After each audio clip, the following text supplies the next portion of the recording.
When life feels a bit unsteady, we often look for something solid, right? Some kind of inner strength to get through it all. Hmm. But maybe that strength and even finding real joy isn't about finding something new. Maybe it's about seeing what we already have. That's a really interesting way to put it.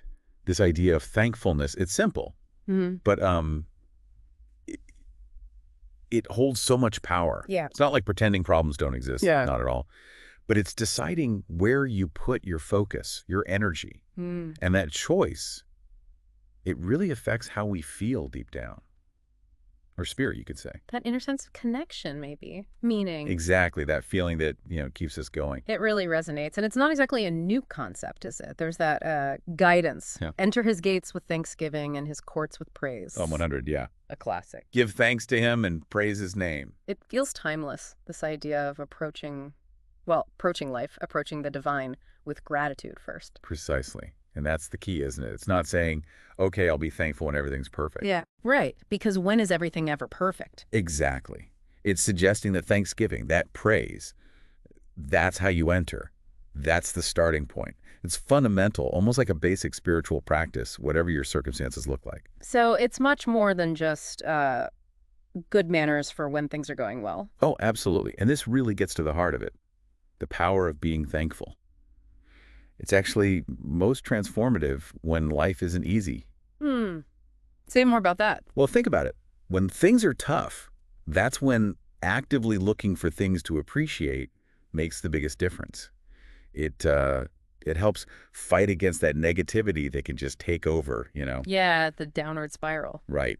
It forces you gently to see what's still good, what support you still have, things you might just miss otherwise. It gives you a sense of, well, maybe not control, but perspective, hope. It feels a bit counterintuitive, though, doesn't it? Like when you're really struggling, the last thing you might feel like doing is being grateful. Completely. But that's sort of the point, I think. That's when its power is really unlocked. So it's about where we naturally focus our attention. Yeah.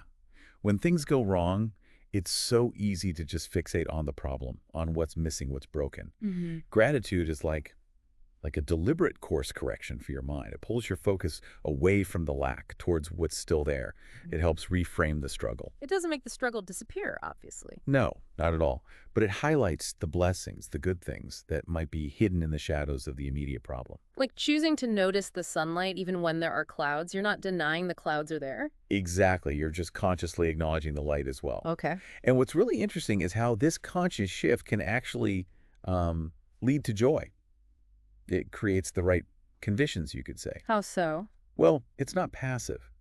When we consistently practice thankfulness, make it a habit, not just for, holidays or big events. Right, like a daily thing. Yeah, daily practice. We actually create the space, the fertile ground for joy to take root and really grow. So joy isn't just random luck. It's something we can cultivate, like tending a garden.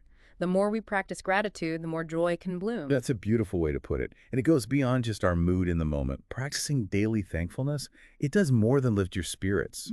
It actually deepens your faith, your trust. How does that connection work? It acts like a constant reminder, doesn't it? Yeah. A reminder of goodness. In the big things, sure, but maybe especially in all those small, everyday blessings we tend to overlook. So that consistent noticing, the big wins and the tiny moments of grace, it builds up this foundation, this sense of trust. Precisely. It reinforces that feeling of being supported, of connection. And this isn't just theory, is it? I mean, there are real examples I'm thinking about. Yeah. That story from Turkey after the earthquake in 2025. Oh, yes, a truly difficult situation. A family lost everything, their home, just devastating. Unimaginable. And yet, in the middle of all that loss, the mother, she said something quite remarkable. She said, we still have each other. That's everything. Wow. Yeah. Just in that moment. That's a profound shift in perspective, isn't it? To focus on what remained, the most essential thing right then. Absolutely. What an incredible statement of gratitude. And the ripple effect was amazing. Her words, that deep thankfulness even then, it sparked fundraising and it just echoed around the globe, a powerful reminder of what truly matters most. It really puts things in perspective even when so much is gone. Focusing on what's left, that's an incredibly strong choice. It is. And there's another example, maybe less dramatic, but just as telling. An Australian school started doing gratitude circles. Oh, What did that involve? Simple, really. Each day, the kids would just share one thing, big or small, that they were thankful for. That sounds like a lovely practice for kids. And the outcome. They reported less anxiety among the students and just more kindness, a better atmosphere overall. One teacher actually said, joy followed our thankfulness. Joy followed thankfulness, not the other way around. Exactly. It wasn't waiting for joy to happen, then being thankful. The practice of thankfulness actually seemed to pave the way for more joy in that school community. That really underlines the whole idea, doesn't it? It does. And notice in both cases, the mother in Turkey, the teachers in Australia, it was a choice. Right. Proactive. Yeah, they actively chose to focus on gratitude or to implement a practice of it. It wasn't just a feeling that happened to them. It shows that gratitude is something we can cultivate, like a muscle we strengthen. A discipline, maybe. Yeah. A habit we build intentionally. Which brings us back to that question, that reflection. What's one thing, big or small, you can thank God for today, even in the middle of your current season? Mhm. It's asking us to do it now, not wait. Precisely. Find the good that's present right now, even if things feel hard. It doesn't have to be huge. So pulling this all together, the main thought here, it seems, isn't about ignoring hard times. Far from it. No. It's about deliberately choosing to see the blessings, the good things that are still there, no matter how small they seem sometimes. And that intentional choice, that act of gratitude, it really is a vital path towards finding a deeper, more resilient kind of joy, especially when life throws challenges our way. So the real takeaway, the thing to hold on to is, well, gratitude is like the gateway to joy. Yeah, I think that's it. When you make that shift in focus, consciously look for things to be thankful for, your whole outlook can start to change. It really can.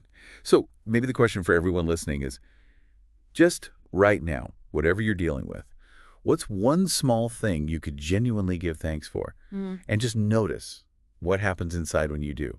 What kind of tiny shift might that simple acknowledgement spark in how you feel right now?